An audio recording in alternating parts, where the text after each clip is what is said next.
The Los Angeles Dodgers have once again beaten the odds and got the top free agent on the board, bringing in Roki Sasaki. They win the bidding process there, and they will have him as a member of their starting rotation. They add bonus pool money. The Blue Jays ultimately came close, but once again fell short. That and more ahead next here at The Upside.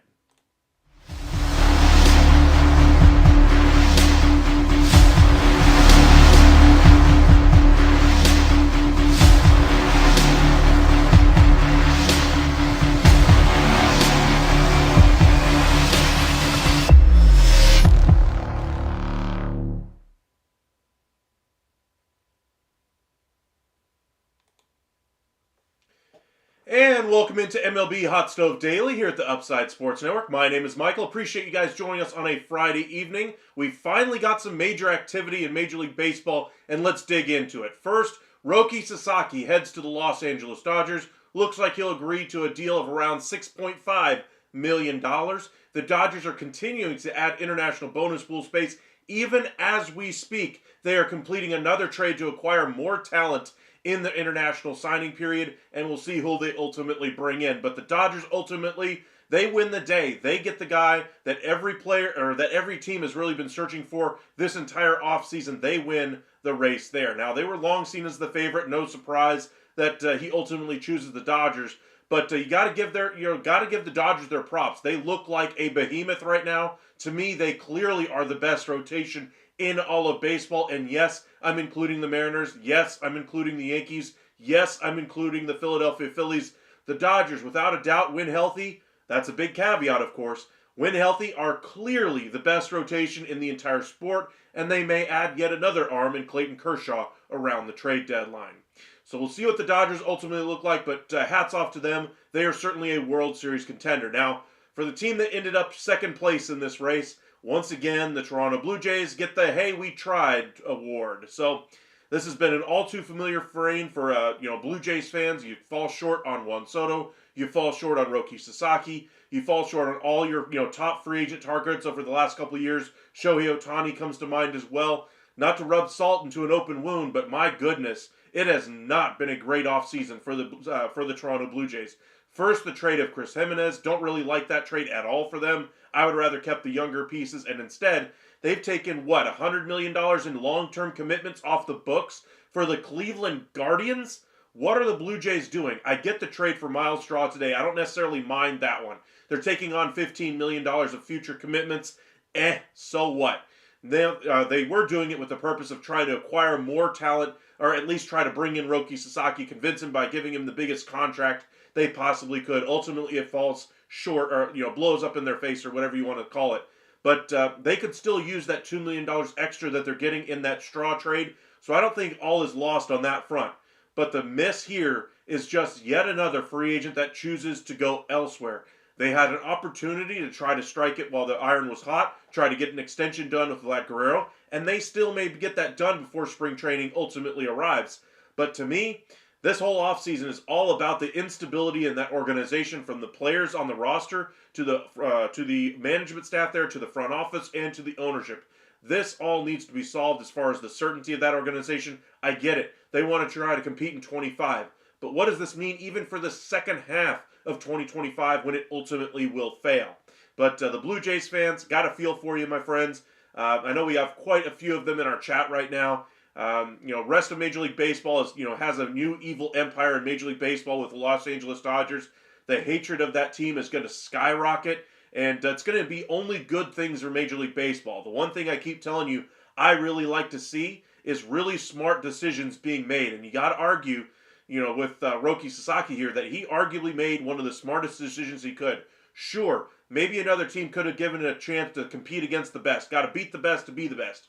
Something along those lines. But hey, guess what? Why not just join them, win the World Series, and then figure out how good you are as you continue to develop? He's only 23 years old. He's only going to get better. And being in that system there with the Los Angeles Dodgers, I'm sure they're going to have all kinds of new tips and tricks to show him how to get to be the best to his ability. So hats off to the Dodgers for the way they were able to get their guy. They kind of held to their guns as far as with Teoscar Hernandez. Again, they hold the line with Roki Sasaki. They managed to get that deal done. And what an offseason the Los Angeles Dodgers have really had. From top to bottom, only hole left on this roster right now is in that bullpen, and we'll see what they do there. One other move we did see of the Major League variety anyway, a consequential one for the New York Mets. 2 years, $22 million to A.J. Minter. Now, I did not see this level of contract coming, but when you see some of the peripheral numbers that were posted by several reporters today that argue he was one of the top 10 to 15 relievers in the game over the last 5 years, I guess I could get to that point where maybe a 2-year, $20 million contract is in the range of what it could be worth. But boy, oh boy, did we underestimate how much relievers are really trying to push for this offseason. Just 3 weeks ago, I was arguing A.J. Minter might be worth, $5 million with an incentive-laden contract if he gets games finished, saves, type of performance bonuses in there. Safe to say he did significantly better than that.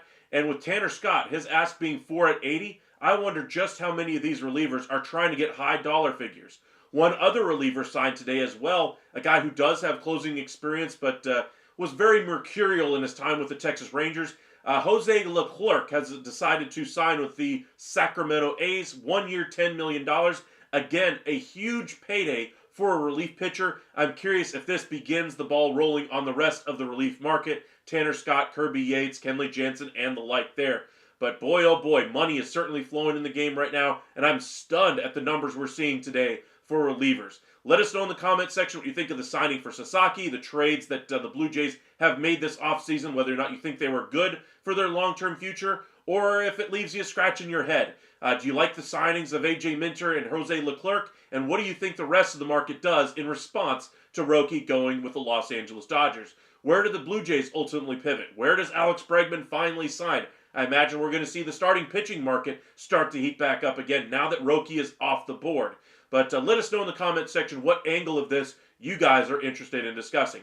But let's get into some of these comments we've gotten today, try to catch up with you guys. Welcome in Mark, Nicholas, Ryan, Ben, Rafe, Vinman, and appreciate all you guys joining us.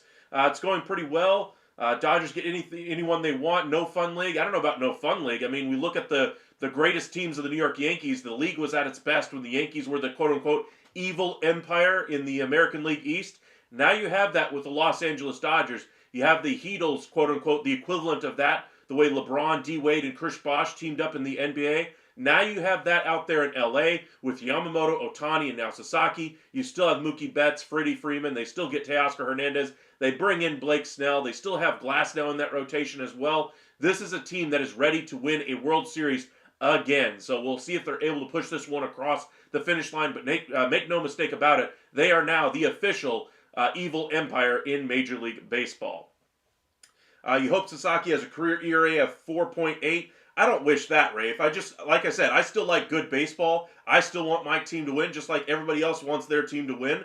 And I just like seeing good baseball. If I tune into a game in a random Tuesday in May, I still want to see good baseball being played, even if my team isn't on the field. Say I tune into a game between the Rockies and Angels, two terrible teams. I'm still wanting to see good high-level baseball being played. I'd rather see that than some, what's the bad news bears type of baseball decisions being made on the field, in the front office. I would still like to see good baseball being played. So I'm hoping Sasaki works out. It's only good for the game that the Dodgers are that evil empire. And getting a guy like Sasaki, who is so young, to kind of help carry the torch for that rotation as some of those pitchers start to get a little older. Once he gets up to once he gets his service time up anyway, when he hits free agency, he's going to get a massive deal if things work out for him. And honestly, as a fan of baseball, I'm rooting for it to happen. Sure, I still want my Rangers to win. I'm sure you guys all still want your favorite team to win.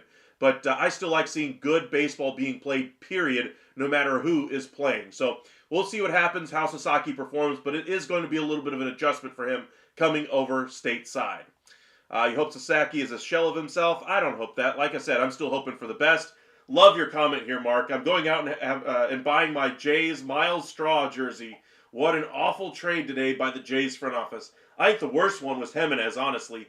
The long-term money that was tied up in Jimenez, they give up bigger prospects than that one to me. Now, the deal that they made today, bringing in Miles Straw, basically they're saving the Guardians $15.5 million. The Guardians are kicking in, I believe, $3-ish million of that deal. So essentially to take off $12 million in payroll or future commitments for the Guardians, they got $2 million in slot money. That's a smart business plan. And the other thing that I'm kind of wondering about is just the prices for the international bonus pool money today.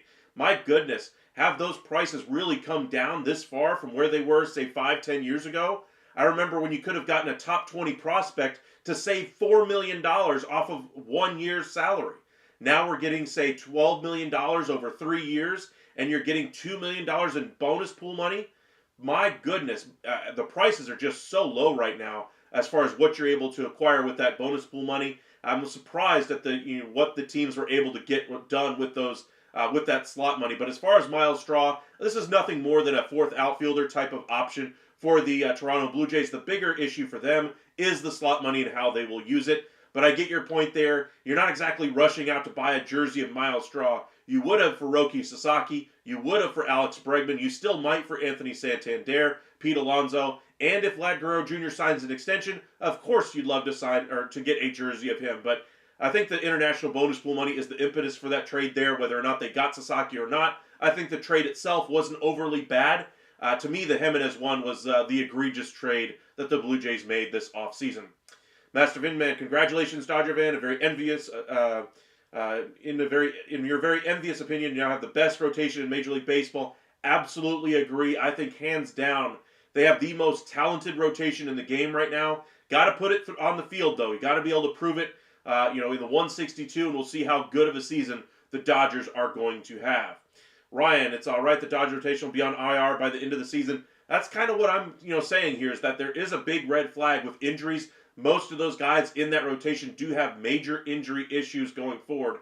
So they do have plenty of depth, a lot more depth than they had over the last 3 or 4 years, which only means good things for the Dodgers going forward. And they should be quite the example of what a true evil empire looks like in Major League Baseball this year and probably next year as well. Same story last few years.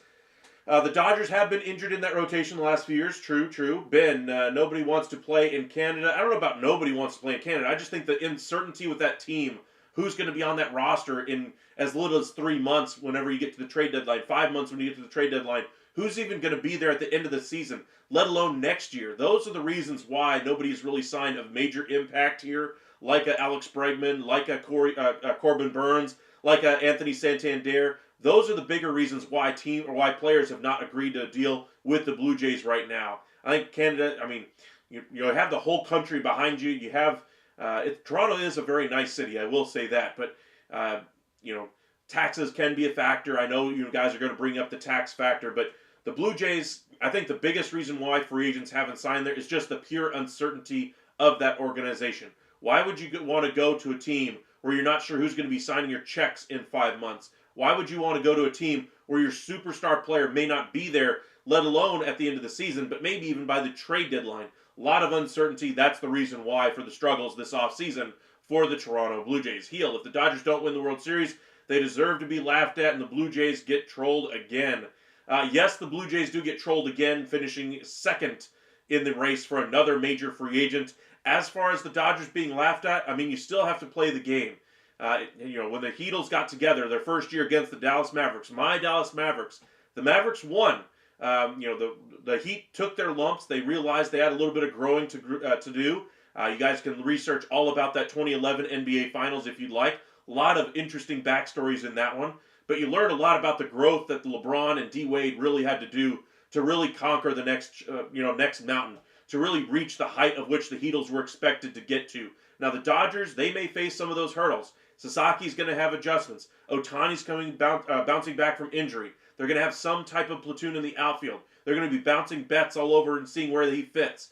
Freeman's coming off of an injury that, while he still performed in the postseason and in the World Series, it's still going to be coming back from an injury. And they do have tons of red flags in that rotation as far as injury, and they still haven't addressed the bullpen as far as I would know, or as far as I would like them to be able to address that bullpen. But the Dodgers are the prohibitive favorites, unquestionably, right now to win the World Series. We'll see if they can get the accomplishment done. Nicholas, I wonder how long it's going to take for MLB to make some Dodgers rule, all Japan stars only going there, and all the deferred pay, etc. No one can really compete. Everybody can compete, I will say that. I mean, if you have a super rich owner, a.k.a. Steve Cohen, you can throw the money out there. Now, I do get your point about the deferred money. That's a bigger issue. There are small market teams that don't necessarily have the deep pockets of a Steve Cohen, that these deferrals really take them out of the running for even the smaller level free agents. The Dodgers are just able to add a lot of those guys when those were usually the free agents that the smaller market teams might be able to scoop up on. And instead of having the opportunity to get some of those free agents, the deferrals have allowed some of those players to ultimately stay with the Dodgers and others. So that loophole, I imagine, will be closed significantly. I don't think it'll ever be pushed back completely into the bag, but I think they might cap it at, say, like $100 million in deferrals total is the most at which you can have at any point, for your entirety of your future. They might do something like that in the next collective bargaining agreement, but we'll see where they choose to impact that type of thing. But as far as Japanese players choosing to come over and pretty much deciding to sign on the West Coast, that's where kind of the international bonus pool money comes in. I think that Latin American stars were really hurt by the amateur players were hurt by having Sasaki be a part of this signing period, and some of those players ultimately didn't get as much as they could. Those players are really coming from impoverished situations where a $10,000 signing really makes a big difference. Some of those bigger free agents, really this is life-changing money for them, and having Sasaki in here really threw a wrench in the plans for those players, and I would like to see Major League Baseball address that. If they just completely take out the amateurs from the players who played professionally in NPB, come up with a different system entirely, or just do a straight international draft at some point, they're going to address it in some way, shape, or form. This will not be the same thing in, say, 5 years. So as far as the next big superstar coming over, I think it's Murakami, who's coming over, Murakawa, something like that. The slugger anyway, coming over next year. He's going to be going through the same process, but I don't think he's going to be young enough to go through the international bonus pool way. I think he's going to do the traditional, posting fee, those kinds of things. But we'll see where they ultimately go as far as addressing international draft, all those kinds of things, and deferred pay as well. Ryan, the only race was the Dodgers and Padres for Sasaki. I mean, the Padres dipped before the Blue Jays did, so that tells me the Blue Jays really were in there, far more than any of us really thought. Got to give them their props for being in there as long as they were, but ultimately they finished as a quote-unquote also ran once again. At a certain point, you look at the San Francisco Giants under Farhan Zaidi, how they continually miss on top-flight free agents. They pass on Manny Machado and Bryce Harper. They miss on Xander Bogaerts, Carlos Correa, Aaron Judge. The list goes on and on and on and on about the players that Giants ultimately miss on. And now I think over the last couple of years, we've seen that mantle taken up by the Toronto Blue Jays. Sorry, Blue Jays fans, you got to hope you get out of this tailspin a little bit faster than the way the Giants ultimately did. Master Vinman, it doesn't bother me that much since I'm from Chicago, but small market teams are the biggest losers.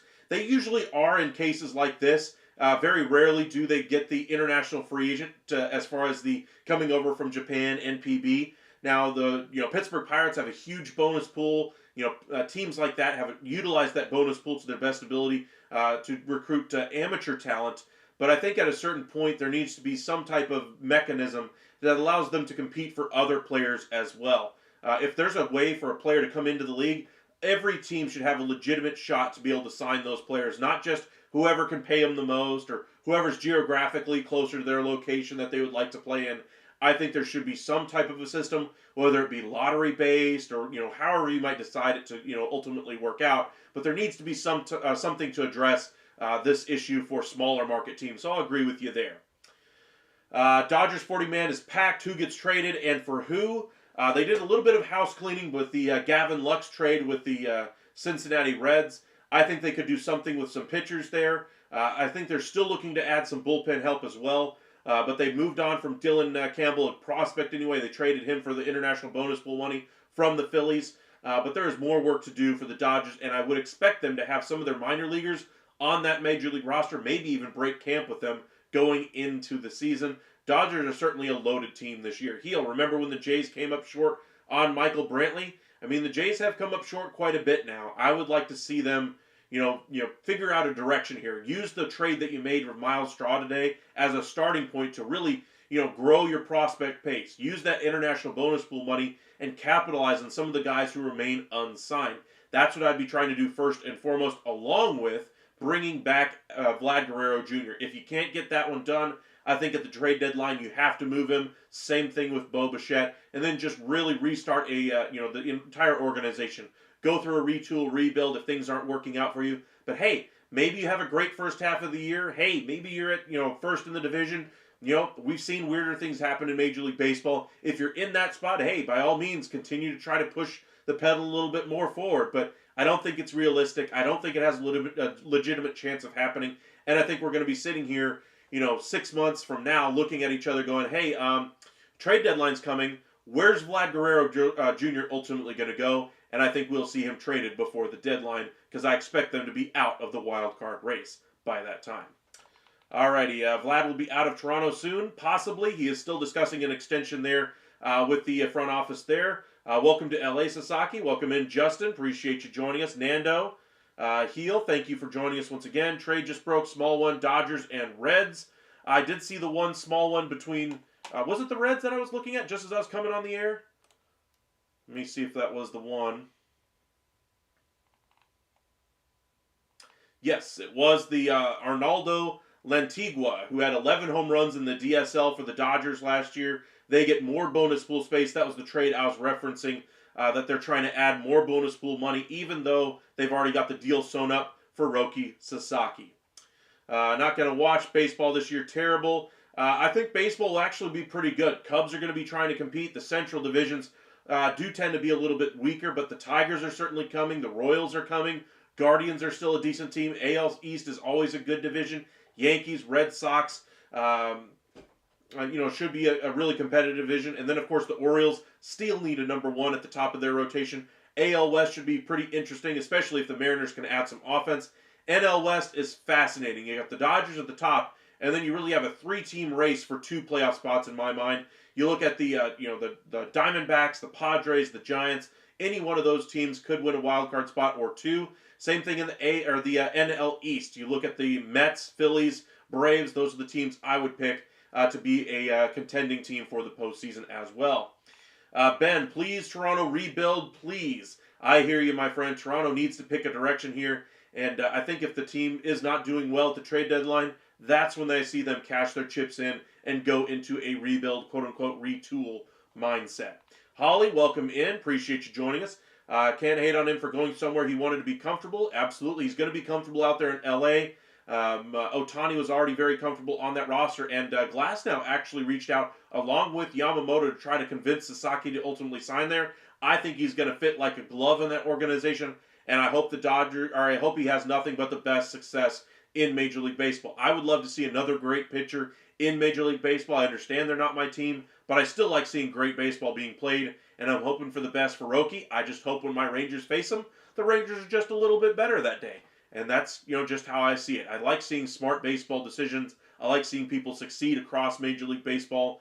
And even though I am a Rangers fan, I try to keep it pretty unbiased when it comes to the rest of the league. I like seeing smart baseball being played. I like seeing smart baseball decisions being made. And we'll see if the rest of the league can kind of keep up with some of those smarter decisions that are out there.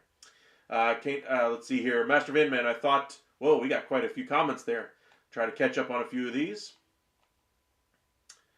I thought being a Cubs fan is tough, but Toronto fans may have it worse. I mean, yes, I'd say Toronto fans are going to have it worse for the next few years. Mets still have terrible pitching. Mets are terrible. I don't know about that one. Mets, I think, have improved their lineup. I think Soto is the replacement in that lineup currently for Pete Alonso, anyway. Their offense, to me, could have taken another leap forward if they had just brought back Pete Alonso, but instead it looks like he will be signing elsewhere. The news last night was that they had signed Jesse Winker, 1 year, $7.5 million with, I believe, a couple million in performance bonuses on the back end of it. But it looks like that's going to be their DH corner outfield signing for them, which means that they're moving on from Pete Alonso.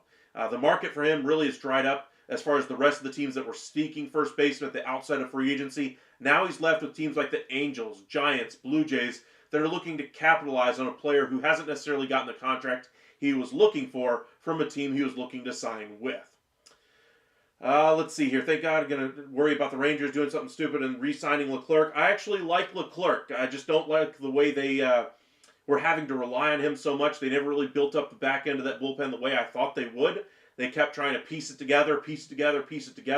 And Leclerc did have control issues from time to time. Not going to pretend like he didn't. But this is a big payday for him that he signed with the A's today. 1 year, $10 million. The big payday for A.J. Minter, 2 for 22. Those are the two relief market arms that we did see sign. I would like to see what this means for Scott, Yates, etc. And I'm hoping that with Sasaki now off the board, starting pitching starts moving and the relief market starts moving as well. Because we are less than a month before pitchers and catchers report. Spring training is not too far away. So we will see where these guys ultimately end up. Justin, for the people who are made at LA, what did Pittsburgh do to deserve to get Skeens other than suck and not invest? I mean, that's kind of how you have to do it. One team can go out there and invest in free agency and drafts at the back end of the draft. Meanwhile, the teams that do have terrible years, that do struggle, as in your words, quote unquote, suck. But they got lucky in the draft. They were able to get the great pitcher in Paul Skeens, and he looks like a true ace, a Cy Young caliber pitcher year in and year out. So it's just different ways of building a team. That's all it is. Ben, Dodgers sign Jesus and God with blessings deferred. I don't know about that one. That seems a little rich.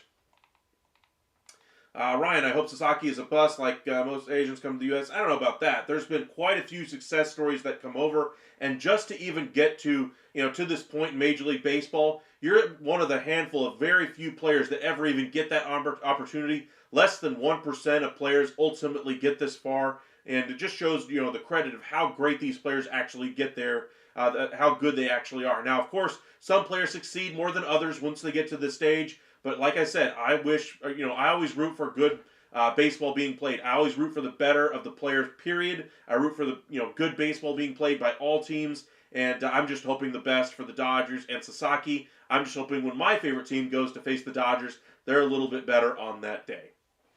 Alrighty. Michael, welcome back. Appreciate you joining us. Johnny, welcome in. Joe, welcome back. Another John, welcome back to our chat here. And Mike, thank you for joining us. What's the next move for the Dodgers? Bullpen, bullpen, bullpen, and more bullpen. I would be trying to go after Tanner Scott first and foremost. If they can't get that deal done because they, for some reason think money is too rich for Tanner Scott, maybe they go to the trade route and go bring in Ryan Presley.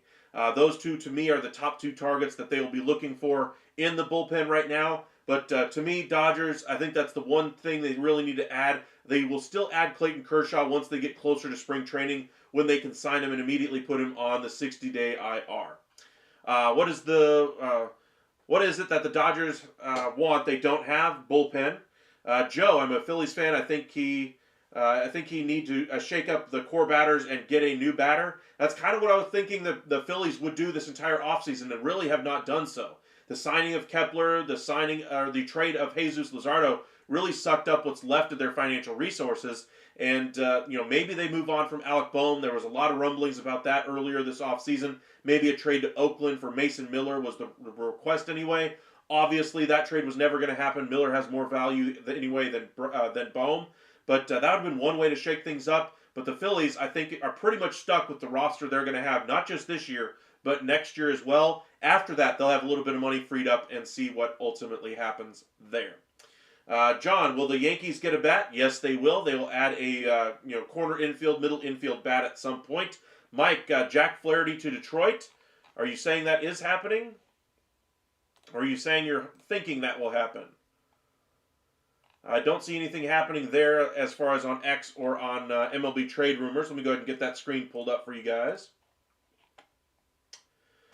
But I'm hoping Flaherty gets a great contract this offseason. He deserved it after the tough ending to the season he had with the Orioles a couple of years ago. Was only able to get a one-year deal this past offseason with the Detroit Tigers. Parlayed that into a trade anyway with the Los Angeles Dodgers. Gets a World Series ring. He is looking for a long-term contract. I'm sure you guys have seen the reports out there that maybe he'd be willing to accept a short-term deal. I'm here to tell you that is not the case. He will not be signing a short-term deal. He wants the long-term security, especially when you saw how he performed in the second half of the year and in the postseason with the Dodgers. While, yes, they won the series, ultimately Flaherty had his struggles down the stretch there, and I'm sure he would love to get a long-term commitment from some club out there, and I think he will get it. Now, where it will come from, maybe a team like the Braves looking for a back end of the rotation starter to fill in that number 5 spot in that rotation. Flaherty obviously would go in more in the middle of that rotation if you went that big as far as a number 5 starter. Then you look at the Toronto Blue Jays, really trying to get somebody to take their money this offseason.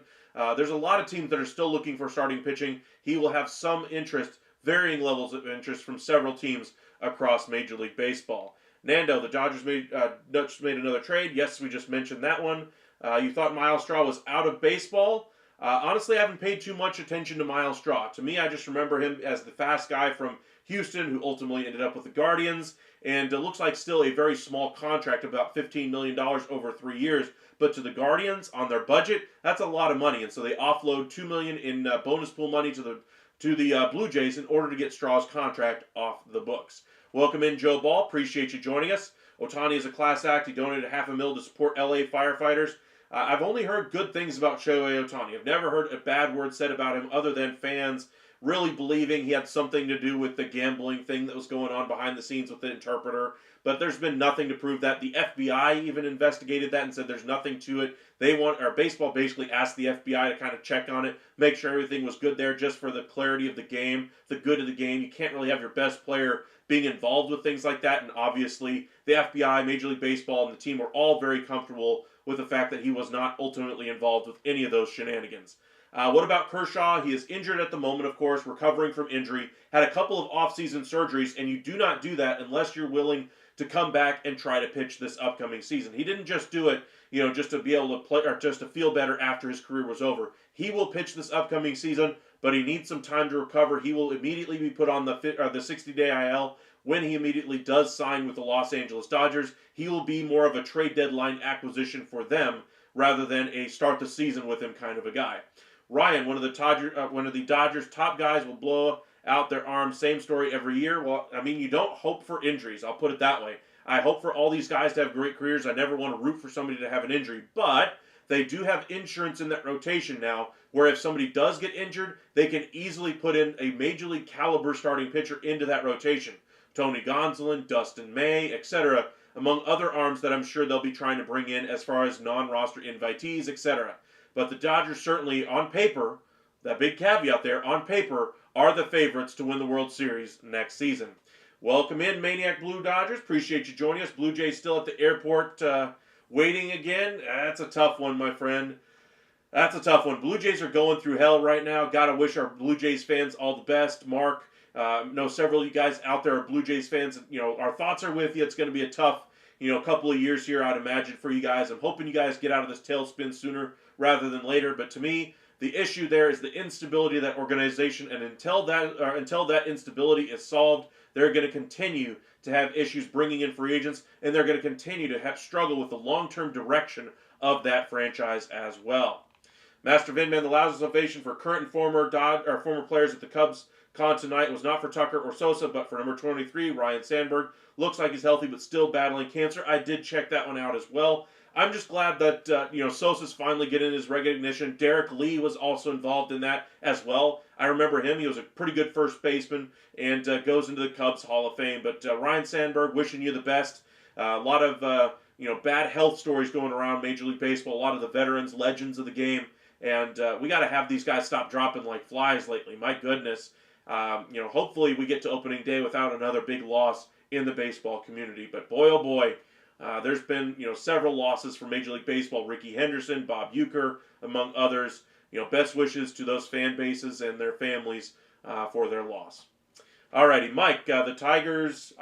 I like the Tigers get Flaherty and Bregman. Bregman is still trying to get that done there with the Tigers. But it sounds like they're still stuck on whether or not to invest the money because of how things worked out with Jordan Zimmerman, how things worked out with Javi Baez, how things worked out towards the end with Miggy Cabrera. They just need to figure out if they're going to have the stomach for another long-term contract. If they do, I think that would be the right decision, and I think Bregman would be the right player to spend it on. Bringing back Flaherty as well would be another masterstroke by that Tigers front office, because to me, that rotation, while it's good 1 through 5, it could be even better with a Jack Flaherty acquisition. Say 3 years at $60 million, maybe 3 at $70, ultimately gets it done. But it's another big commitment anyway for this Detroit Tigers team, and we'll see if they're just content with the rotation that they have rather than bringing in Flaherty. You told me Sasaki was going to be the Dodger. I think everybody knew that the Dodgers were the favorite all along. Other teams just kept trying to make the case that they were a good spot for them, including my Texas Rangers. I know a lot of beat reporters were trying to pay good lip service to the fact that the Rangers have really good international scouting, but until you actually sign the player on the dotted line, what has that scouting actually gotten you? Butkus. Absolutely nothing. And I would like to see these teams really be able to invest in the international pool of players a little bit better, both in the Latin American countries and in the NPB and other areas where they can continue to add talent to their rosters. Mike Murakami was seen wearing a Dodger apparel over the holidays. I'm sure he's worn other apparel as well. I've seen him in Yankees colors before. I've seen him in Mets colors as well. The Dodgers have the best rotation in baseball. Let's see here. Trying to catch up with a few of your comments here. Dodgers have the best rotation in baseball. If they get Tanner Scott, Dodgers could also have the best bullpen as well.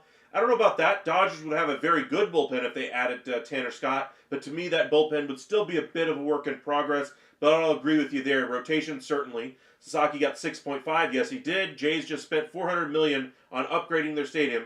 They'll see a lot of empty seats this year. Sadly, I think they'll have a pretty good start to the season as far as attendance goes. Not saying they'll have a good start on the field, though, and that's when you're going to see empty seats, and that's when the trade deadline is going to happen. That's when they're going to have to figure out what they're going to do with Lagro Jr. if they don't get an extension done before the start of the year. Roy, where are you, Cowboys Nation? Want to see the Darvish Sasaki photo? Reef, welcome in. Blue Jays need to sell the pieces that will bring in good prospects. Yes, but to me, they already spent the money bringing in Chris Jimenez, getting rid of a couple of long-term pieces. To me, that was a bit of a misstep as an organization. This should be the time where they should be trying to get a little bit cheaper on the payroll, trying to take on bad contracts if they go into the tank and go into a rebuild process. Atkins and Shapiro need to be fired. Well, we kind of had some insight into that front office there with the Blue Jays. The ownership is the ones trying to push for winning and trying to push for contention in 2025. Not Adkins or Shapiro, etc. It is the ownership group that wants to try to win in 25. With that being said, the front office group there is really trying to win and try to do what their bosses are telling them to do. How often do you go in direct, conflict with what your boss is telling you at work? Hey, your boss wants you to go ahead and do, these 5 different projects over here in this specific order. You think you know better and want to do them in your own order. What is your boss going to do when he finds out you did them differently? What is your boss going to do when he finds out you didn't do it the way he wanted you to do it? You're darn right your boss is going to be ticked. I mean, he's the one signing your paychecks. And for Ross Adkins and Mark Shapiro, that ownership group, those are the ones signing their checks. So as long as they're trying to keep that that ownership group happy, I think we all are misrepresenting where that ownership group really feels, or what they feel for their front office group there. They're very close with Shapiro. They're closer anyway with Adkins as well. But Shapiro is the one guy they're really close with there. They are not looking to move on from that front office group, at least yet. We haven't heard any rumblings about dissatisfaction with that front office group, and they may be able to they may be given the opportunity to try to see a rebuild process through this next phase of Blue Jays organization. Let's see here. Manic Blue Dodgers. Who's next? I would say bullpen for the Dodgers. Mad Not Made. Oops. Okay. All right. Mike, baseball fans need to do a better job of marketing their team and put a better product on the field. Don't hate, duplicate. As far as teams trying to copycat each other a little bit, teams already try to do that, more or less. If you have a lot of money to spend, you try to spend it the same way other teams are trying to do. You try to not fall too far behind, but you still want to have your own brand, your own identity as a baseball team. For instance, the Kansas City Royals are a different baseball team than, say, a team like the Pittsburgh Pirates. Pirates are going to do it with pitching. Meanwhile, the Royals are going to do it with more speed, contact, those types of things with their offense, and still having pretty good pitching as well. Pirates still need to add some pitching, and those are just teams in the smaller market of things that could be doing things in completely different fashions. For instance, at the big market level, you look at the New York Mets, they're going a little bit cheaper in their rotation and trying to add to that offense and maybe to the back end of that bullpen. Meanwhile, the Los Angeles Dodgers have really spent in that starting rotation. Now, the lineup, they're continuing to try to piece it together a little bit here and there, platoons here and there. But again, different ways to build a team, both at the top end of the market, big market teams, and with small market teams as well. Let's see here. A bunch of emojis there. Who's next? Abraham, welcome in. You've seen something about a mystery team for Pete, so who do you think is the mystery team or teams for Alonso besides the Blue Jays? I think the Angels, Giants. I heard a little bit about the Cubs being a team that could be a fit there. I heard somebody mention the Red Sox in the past as well. I don't buy that one. But to me, I think it's going to come down to a 3-team race at this point for Alonso. I think the Mets were seen as the favorite all the way up until yesterday, but that market obviously has closed itself down. I think we're going to see the Angels ultimately step away from this free agency with one big quote-unquote splash free agent, and I'm wondering if Pete Alonso is going to be that guy. Mike, get ready for another video. Tanner Scott to the Dodgers. If we get that one tomorrow, I will be working open to close. I'll try to do one video there. Rafe, Seager, 3-run homer off Sasaki to walk off Game 7 for the World Series. That would be pretty sweet. VPCZX, welcome back. Welcome back. My Blue Jays have embarrassed me and Canada.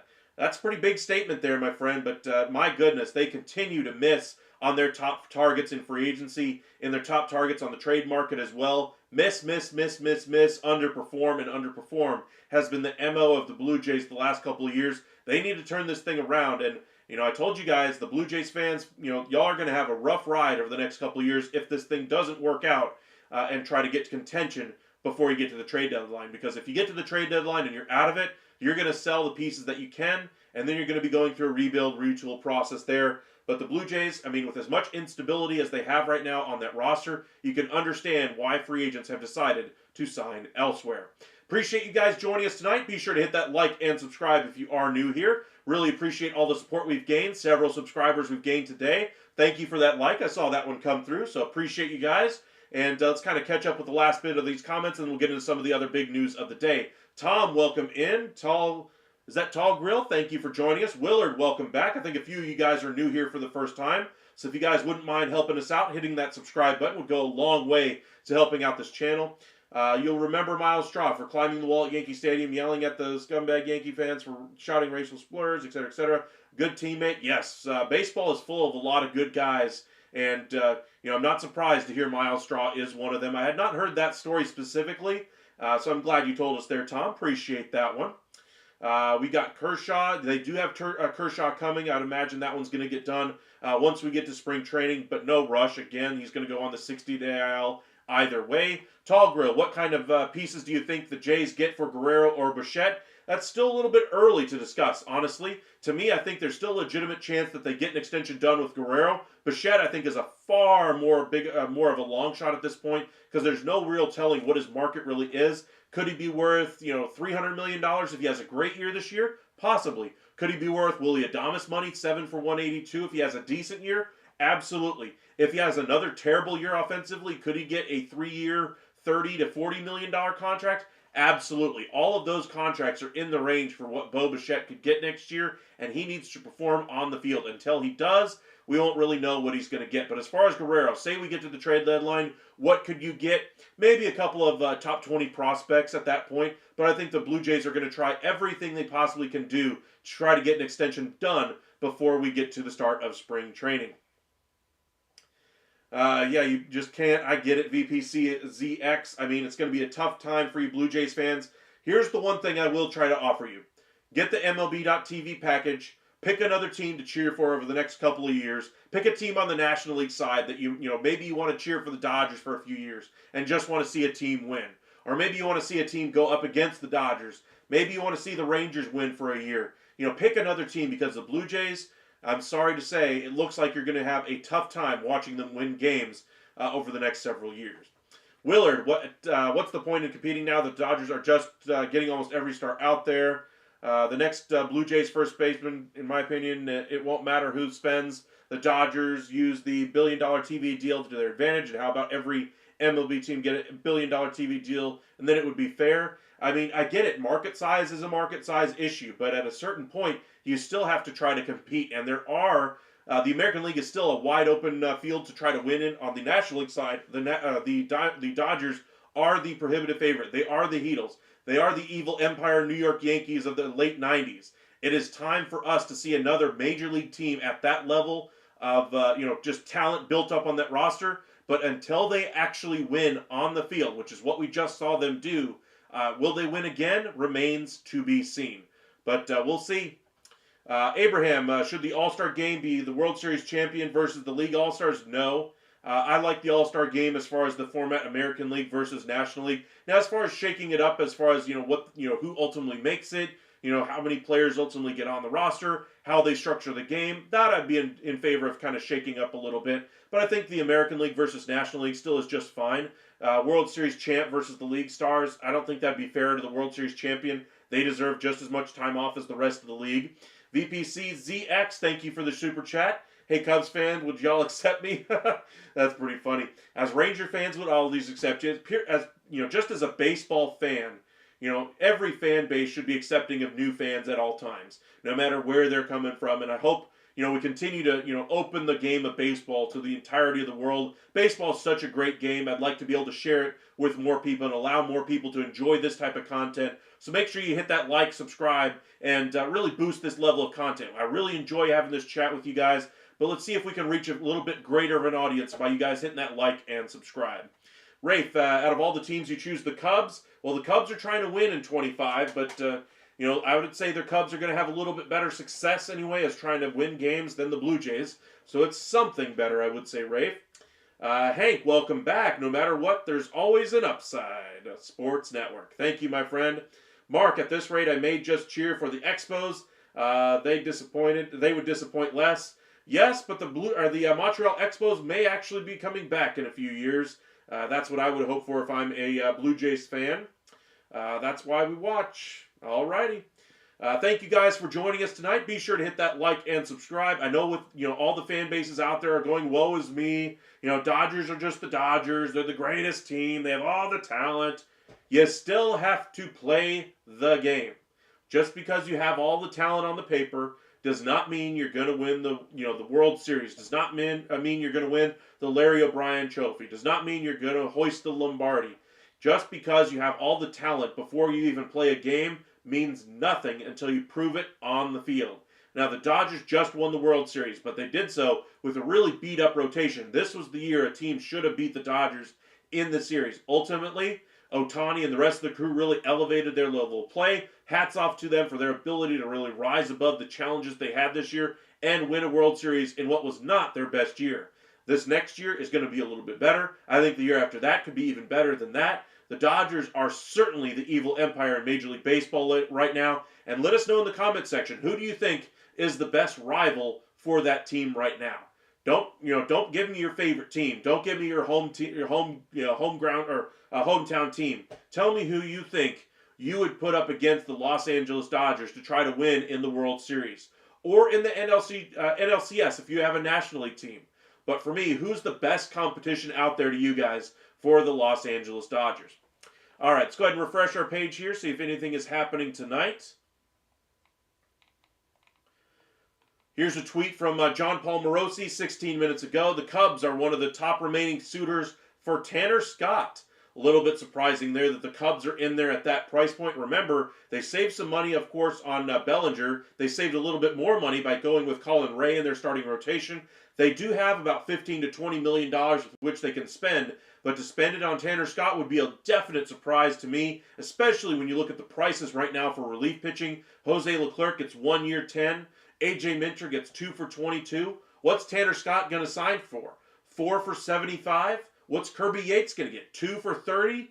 At this rate, the relief market prices over the last 24 hours have really been eye-popping, and I would like to see where the rest of this market goes over the next couple of days. But with the signing of Roki Sasaki, hopefully, the starting pitching market and relief market gets flowing here, and we see teams start to get these free agents signed. We had over 150 free agents available at the start of business yesterday. Hopefully we can get that number down quite a bit over the next week or so. Joe, unfortunately no one is in the league with the All-Star Dodgers.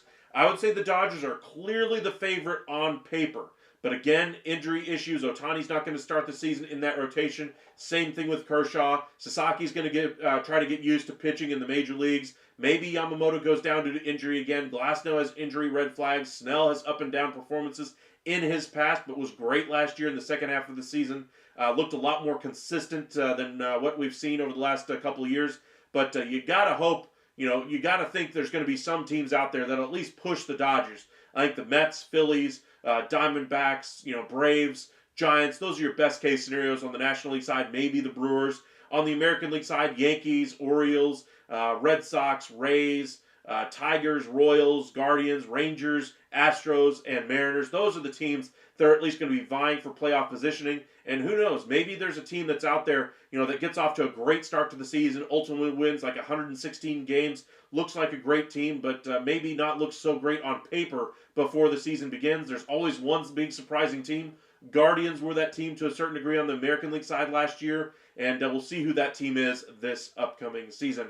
Abraham, the Diamondbacks and Padres have beat the Dodgers in the playoffs lately. They have, and I think there's still a good chance that either of those teams could surprise the Dodgers in a series as well, and they're going to have to play them a fair amount in that division. Jordan, welcome back. I did finally, this is the first time I've seen you in the chat since you posted that message to us about the Hector Gomez. I was trying to message you, but I couldn't figure out how to message you through our channel. I didn't see one of your comments on our videos after we got off the air anyway. But I did see the reports about the Blue Jays trying to get an extension done with Vlad Guerrero Jr., that it was going to be closer to what that extension number that he was looking for. And we'll see if we can get that one across the finish line if you're a Blue Jays fan, because that's probably the one last bit of hope you have right now for this offseason working out for any type of positive way for the Blue Jays, is just trying to get that extension done with Vlad. If you get that done, a lot of this offseason can be forgiven, but it certainly will not be forgotten. A lot of missteps this offseason. Chris Jimenez, was probably the biggest misstep of this offseason in my mind. That and not trying to get these extensions done before this point in time, because if you don't think you were going to get them signed long term, the package or the whole process they went through to try to recruit free agents was completely backwards. I thought they should have tried to build from the middle, show that they're going to have a decent team around whoever they try to bring in, Bregman, Santander, by trying to sign guys like Nick Pivetta, players who could come in and serve a role in this team, not just for a year or two, but for 3, 4, 5 years. I guess that's the thought process in bringing in Chris Jimenez, but that's not exactly a bright spot on this team right now. And for me, this Blue Jays team has a real crossroads coming up as far as that, the start of spring training, whether or not they're going to get that extension done with Vlad Guerrero Jr. Master Vinman, anything can happen in a 7-game series. Absolutely true. Miles Straw, is Bradley Zimmer reincarnated? Possibly. Fast but can't hit, unfortunately. That's been kind of the knock on him over the years as well. Alrighty, let's see here. Trying to catch up on a few of these things. Nothing else there. Victor, welcome in. Appreciate you joining us. Happy birthday to my big bro, Dixon. All right, happy birthday, Dixon. Appreciate you guys joining us tonight.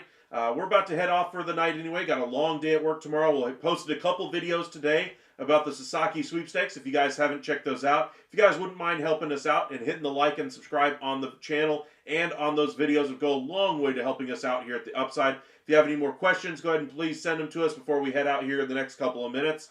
But one other thing I wanted to get to is with the signing pool, pretty much drying up across the sport, there's still going to be plenty of money out there for the Blue Jays. The Dodgers still have a little bit of money left over after signing Sasaki. Padres are going to have money left over. We're going to see a flurry of activity there, and we could see the trade market still kick up some things. One team that I told you guys that would be fairly active over the next month as we get closer to spring training is the San Diego Padres. And now that they missed out on Roki Sasaki, I wonder if this finally gets the ball rolling as far as some of the trades that I'm looking forward to seeing from those San Diego Padres. As far as the next steps that we're going to see this offseason, I wonder if we see a Tanner Scott move get done here relatively soon. I think we're going to see Nick Pivetta, Andrew Heaney, some of the other top starters come off the board. Trade market, I think Marcus Stroman will get traded here in the next couple of weeks. I think Jordan Montgomery gets traded inside of the next week now as well. Now that Roki Sasaki is off the market as well.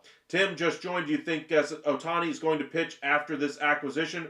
I think he will. I don't think they're going to just try to make him a one-trick pony, try to make him pitch only or hit only. I think he will still be a pitcher and a hitter both ways. But we'll see, where they ultimately go. I think the rotation is pretty loaded. They don't need to try to rush him back. They're going to be, trying to rehab him still going into the start of spring training. So I don't think they're going to be in any hurry to try to get him back into that rotation sooner rather than later. They have plenty of arms right now, and they can still add more the rest of this offseason. But gotta love the depth that the Dodgers have really built up in that starting rotation over the last couple of years. The rotation for them once was the greatest strength of this team. They had 7, 8, 9 guys in their, without going into free agency, that they all had homegrown guys ready to go. And then they, ultimately those guys age out of that system. Walker Buehler moves on. Other pitchers in that rotation are gone now. Julio Urias comes to mind as well. He's no longer there. And now it's just time for the free agent acquisitions to take over. Bringing in Glass now, bringing in Ohtani, bringing in Blake Snell, Yamamoto. This is the time for them to, really capitalize on that rotation and let that be the backbone of this team going forward. They have no reason to rush to bring back Ohtani because of the depth that they now have, and they're going to continue to add by bringing in Clayton Kershaw as well.